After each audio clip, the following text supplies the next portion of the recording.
নমস্কার বন্ধুরা, আমি দীপঙ্কর মণ্ডল। নবান্ন নিমন্ত্রণে আপনাদের সবাইকে স্বাগত। আফগান সরকার বা তালিবান সরকার তারা পাকিস্তানের বিরোধিতা করছে, পাকিস্তানের জঙ্গি আক্রমণের বিরোধিতা করছে এবং তারা ভারতে এসে সে কথা ঘোষণাও করছে। তাতেও আপত্তি পশ্চিমবঙ্গের শাসক দল তৃণমূল কংগ্রেসের। নরেন্দ্র মোদীর সরকার তালিবানদেরও কবজা করে ফেললো, তাতেও আপত্তি। মানে এরা যে কি চায় সেটা আমরা পরিষ্কার বুঝতে পারছি না বন্ধুরা। আফগানিস্তানের বিদেশ মন্ত্রী আমির খান মুত্তাকি তিনি ভারতে এসেছেন 9 অক্টোবর। 10 তারিখে একটা প্রেস কনফারেন্স করেছেন। তারা সেখানে কাকে প্রবেশ করতে দেবেন কাকে দেবেন না সেটা সম্পূর্ণ তাদের ব্যাপার। প্রেস কনফারেন্স করার আগে ভারতের যিনি বিদেশ মন্ত্রী এস জয়শঙ্কর তার সঙ্গে বৈঠক হয়েছে। সেখানে চাবাহার নিয়ে কথা হয়েছে, সেখানে পাকিস্তানের নীতির বিরোধিতা নিয়ে কথা হয়েছে, বাণিজ্য নিয়ে কথা হয়েছে, ভারতে আফগানের দূতাবাস খোলা হবে কিনা, কাবুলে ভারতীয় দূতাবাস থাকবে কিনা, এইসব নিয়ে একদম আন্তর্জাতিক বিষয় নিয়ে কথা হয়েছে, অর্থনৈতিক বিষয় নিয়ে, বাণিজ্যিক বিষয় নিয়ে কথা হয়েছে। তো তার পরের দিন 10 তারিখে একটা প্রেস কনফারেন্স করেন এই মুত্তাকির পাশে ছিলেন একজন দোভাষী। ভারতীয় সাংবাদিকরা কি প্রশ্ন করছেন সেটা তিনি আফগান ভাষায় তিনি অনুবাদ করে দিয়েছেন এবং এই মুত্তাকি কি বলছেন সেই দোভাষী সেটা বলে দিয়েছেন। খুব কম সাংবাদিককে ডাকা হয়েছিল এবং সেখানে আফগানরা মানে তালিবান সরকার এই মুহূর্তে তারা কিন্তু মহিলাদেরকে পর্দানসীন করে রাখতে চায়। তারা মাধ্যমিক পর্যন্ত পড়াশুনো করাতে চায়, তারা সরকারি যে সমস্ত কাজ যে সমস্ত অফিস রয়েছে সেখান থেকে মহিলাদেরকে দূরে সরিয়ে রেখেছে, তাদেরকে নারী বিদ্বেষী বলা হয়, কিন্তু সেটা তাদের ব্যাপার। দেখুন, আমরা ধরুন পশ্চিমবঙ্গে বা উত্তর ভারতে আমরা হ্যাঁ বললে কি বলি, হ্যাঁ এরকম বলি। তো দক্ষিণ ভারতে আপনি যখন যাবেন তখন হ্যাঁ মানে হচ্ছে মানে আমাদের নাটা দক্ষিণ ভারতে হ্যাঁ, কি করা যাবে, তাদের সেটা সংস্কৃতি, তাদের সেটা নিয়ম, পুরোটাই উল্টো। তো সেরকমই কোন দেশের নীতি কি হবে, তারা মেয়েদেরকে কদ্দূর পড়াশুনো করতে দেবে, তাদের মেয়েদের বিয়ের বয়স কবে হবে, তাদের ছেলেদের বিয়ের বয়স কবে হবে, মানে সেটা তো তাদের ব্যাপার। সেখানে ভারত সরকারের কিচ্ছু করার নেই। বিষয়টা হয়েছে কি, দিল্লিতে যখন মুত্তাকি প্রেস কনফারেন্স করেন সেখানে মহিলা সাংবাদিকদের প্রবেশ করতে দেওয়া হয়নি। এটা আমরা নিন্দা করছি। আমরা সাংবাদিক হিসেবে চাইবো যে নারী পুরুষের ভেদাভেদ থাকবে না, সবার সমান অধিকার ভারতীয় আইনে সে কথাই বলা আছে এবং আমরা মানসিকভাবে সেটাই চাই। আমরা চাই গোটা বিশ্বে সেটা চালু থাকুক, সেটা ফলো করুক। কিন্তু কোনো দেশ যদি সেটা ফলো না করে সেখানে ভারত সরকারের কি করার আছে, সেখানে মোদী সরকারের কি করার আছে? এস জয়শঙ্কর বা কি করবেন, নরেন্দ্র মোদী কি করবেন, অমিত শাহ কি করবেন? না, সেই প্রেস কনফারেন্সে কেন মহিলা সাংবাদিকদের প্রবেশ করতে দেওয়া হয়নি তা নিয়ে শুরু হয়ে গিয়েছে একদম মুন্ডপাত করা মোদী সরকারের।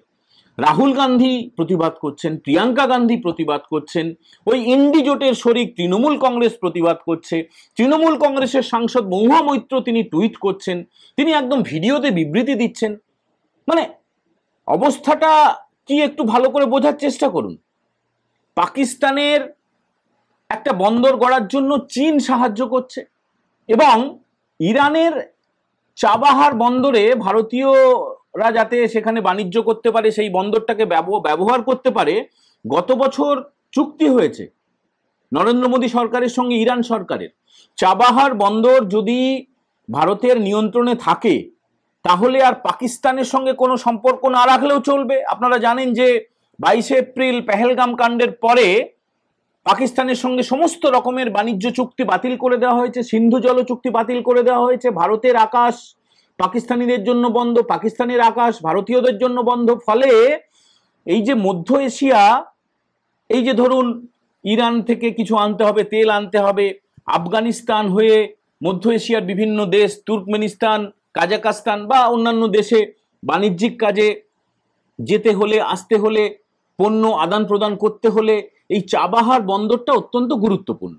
এবং এই যে বৈঠকটা হয়েছে আফগান সরকারের সঙ্গে ভারত সরকারের, আফগানিস্তানের যিনি বিদেশ মন্ত্রী মুত্তাকি তার সঙ্গে ভারতের বিদেশ মন্ত্রী এস জয়শঙ্করের বৈঠক হয়েছে, তার সঙ্গে তো ভারতের স্বার্থ জড়িয়ে আছে, ভারতের উন্নয়ন জড়িয়ে আছে, আগামী প্রজন্মের ভবিষ্যৎ জড়িয়ে আছে। আর সেখানে কিনা তৃণমূল কংগ্রেসের গায়ে জ্বালা। তৃণমূল কংগ্রেস তারা তালিবান সরকারের সমালোচনা করুক না, আফগানিস্তানের সমালোচনা করুক না, পাকিস্তানের সমালোচনা করুক না, কি করে করবে? অপারেশন সিঁদুর নিয়েই যারা কটাক্ষ করে, যারা পুলওয়ামা কাণ্ডের পরে যখন সার্জিক্যাল স্ট্রাইক হয় উড়িতে তার প্রমাণ চায়, তারা তো এই ধরনের ভারত সরকারের এগিয়ে যাওয়া, নরেন্দ্র মোদীর এগিয়ে যাওয়া বিভিন্ন দেশে, ইউরোপে, আমেরিকায়, এশিয়ার বিভিন্ন দেশে ভারতের দাপট বাড়া, নরেন্দ্র মোদীর দাপট বাড়া, সেটা সহ্য করতে পারছে না। মানে এদের কাছে দেশের আবেগ, দেশের স্বার্থের চেয়ে একদম ব্যক্তিগত রাজনৈতিক যে কটাক্ষ, রাজনৈতিক স্বার্থ, সেটা বড়। এই কারণে সামান্য একটা ঘটনা হয়েছে, যদিও এটাকে আবার সামান্য ঘটনা বলে আপনারা কিছু মনে করবেন না, আমরা প্রতিবাদ করছি। একটা বিচ্ছিন্ন ঘটনা, আফগান সরকারের বিদেশ মন্ত্রী সাংবাদিক বৈঠক করার সময় কাকে কাকে ঢুকতে দেবেন, কতজনকে প্রবেশ করতে দেবেন, সেটা তার একদম নিজস্ব সিদ্ধান্ত। সেই সিদ্ধান্তের পরে হঠাৎ করে কংগ্রেসের বা তৃণমূলের গায়ে ঝাল ধরার কোনো কারণ নেই, কোনো কারণ থাকতে পারে না। আর এই যে আফগানিস্তানের সঙ্গে ভালো সম্পর্ক, আপনারা বিভিন্ন ভিডিও যারা দেখেন তারা দেখবেন, ধরুন কোনো ভারতীয় পর্যটক কাবুলের রাস্তায় যাচ্ছেন, যখন কোনো কাগজপত্র পরীক্ষা নিরীক্ষার সময় ভারতীয় বলে পরিচয় দিলে তারা একদম হ্যান্ডশেক করে জয় ভারত, জয় হিন্দুস্তান, জয় হিন্দ এই সমস্ত বলে আর কোনো কাগজপত্র দেখাতে হয় না। তারা একদম বন্ধুর মতো ভারতের সঙ্গে আগেও সম্পর্ক ছিল আফগানিস্তানের। বিভিন্ন সিনেমায় আপনারা দেখেছেন, খুদা গাওয়া বা এই ধরনের সিনেমা, অমিতাভ বচ্চন তিনি আফগানিস্তানের রাস্তায় ঘোড়া ছুটিয়ে যাচ্ছেন।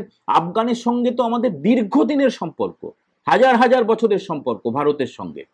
তো সেই আফগানিস্তান যখন বন্ধুত্বের হাত বাড়াচ্ছে, ভারতের সঙ্গে যখন সম্পর্ক আরো ভালো হচ্ছে, চাবাহার বন্দরকে কেন্দ্র করে যখন বিশ্ব বাণিজ্য আরো উন্মুক্ত হয়ে যাচ্ছে, একটা দিগন্ত খুলে যাচ্ছে ভারতের কাছে, পাকিস্তানকে থোড়াই কেয়ার করবে। পাকিস্তানের ওই যে গদার বন্দর যেটা চীন নিয়ন্ত্রণ করছে, সেখান থেকে এই চাবাহার বন্দরের দূরত্ব মাত্র 140 কিলোমিটার। ফলে এই চাবাহার বন্দরকে যদি ভারত নিয়ন্ত্রণ করতে পারে, এবং এগ্রিমেন্টও হয়ে গিয়েছে গত বছর, 10 বছরের এগ্রিমেন্ট, তাতে করে ভারতের কিন্তু এই মধ্য এশিয়ার উপরে নিয়ন্ত্রণ সেটা অনেকটাই বাড়বে। এবং সেটা কিন্তু কোনো কোনো দেশ সহ্য করতে পারছে না, পাকিস্তানের মতো আমেরিকাও সহ্য করতে পারছে না। আমেরিকায় যে শুল্ক বাড়িয়ে দিল, চাবাহার বন্দরে অন্যান্য দেশ যদি বাণিজ্য করতে যায় তাদেরকে পেনাল্টি দিতে হবে, ইত্যাদি ইত্যাদি যে সমস্ত দেখছেন, এগুলো এই সমস্ত বাণিজ্যকে কেন্দ্র করে। ইরান থেকে তেল আনা যাবে না, তুমি বলার কে? আমি কোত্থেকে তেল কিনবো, কোত্থেকে বাণিজ্য করব, কোথায় মাল পাঠাবো, সে তো আমি ঠিক করব, ভারত ঠিক করবে। ভারতের সার্বভৌমত্বে একটা চেষ্টা করছে আমেরিকার মতো কিছু কিছু শক্তি, চীনের মতো কিছু কিছু শক্তি, পাকিস্তানের মতো কিছু কিছু চুনোপুটি শক্তি। ইরানে হামলা করেছিল আমেরিকা, আপনারা জানেন যে ইরান নাকি পারমাণবিক পরীক্ষা করছে, এইসব। আবার এই যে কাবুল থেকে যিনি আফগানিস্তানের বিদেশ মন্ত্রী তিনি ভারতে এলেন, তারপরে পাকিস্তানের তরফে আবার আফগানিস্তানে অ্যাটাক করা হচ্ছে। মানে সব মিলিয়ে যে জিওপলিটিক্যাল সিচুয়েশন, আবার এর মাঝে রয়েছে বালুচিস্তান তারা পাকিস্তানের মধ্যে থেকেও তারা কিন্তু পাকিস্তান বিরোধী, দীর্ঘদিন ধরে তারা স্বাধীনতা আন্দোলন চালাচ্ছেন, তারা ভারতের কে বন্ধু বলে মনে করেন, ভারতকে পাশে চান। সব মিলিয়ে পাকিস্তান এতটাই কোণঠাসা, আর সেটা তৃণমূল কি সহ্য করতে পারছে না। মানে যদিও একটা আঞ্চলিক দল, ছোট দল, জাতীয় স্বার্থের আগে তারা তাদের ক্ষুদ্র রাজনৈতিক স্বার্থ দেখছে, কিন্তু দেখবে কেন? দেশ তো একটাই, অখণ্ড ভারত, একটা ফেডারেল স্ট্রাকচারের মধ্যে রয়েছেন। বিজেপির কোনো নেতামন্ত্রী বলছেন যে এই মমতা ব্যানার্জি নিজেকে বাংলার প্রধানমন্ত্রী বলে মনে করছেন। মানে একসময় যে ছিল না, কাশ্মীরের সংবিধান যখন আলাদা ছিল 370 ধারা অবলুপ্ত হওয়ার আগে, সেখানকার যে মুখ্যমন্ত্রী সেই পদটার নাম ছিল প্রধানমন্ত্রী, সেরকম কিছু স্বপ্ন দেখছেন না তো তৃণমূল নেত্রী? প্রশ্ন কিন্তু থাকবে এই কারণে যে যখন ভারত সরকার একটা খুব ভালো উদ্যোগ নিয়েছে, যখন তালিবান সরকারের মতো একটা সরকারকে কবজা করতে পেরেছে, যখন শত্রু মিত্র এই নীতিতে চলছে, শত্রু মানে পাকিস্তানের শত্রু হচ্ছে আফগানরা। তাহলে তার সঙ্গে বন্ধুত্ব করা মানে কি চাপে পড়বে পাকিস্তান? এ তো খুশি হওয়ার কথা, খুশির খবর। এত কিছুর পরেও শাহবাজ শরীফের যারা বিরোধিতা করছেন, মুনিরের যারা বিরোধিতা করছেন, তাদের সঙ্গে যখন করমর্দন করছে ভারত সরকার, সেটা চক্ষুশূল হয়ে দাঁড়িয়েছে তৃণমূল সরকারের।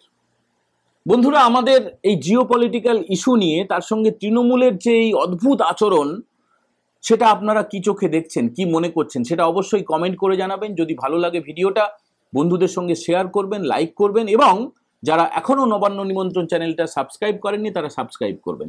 সবাই খুব খুব খুব ভালো থাকবেন। আজকের মতো এই এপিসোড আমরা এখানেই শেষ করছি। জয় হিন্দ, বন্দে মাতারম।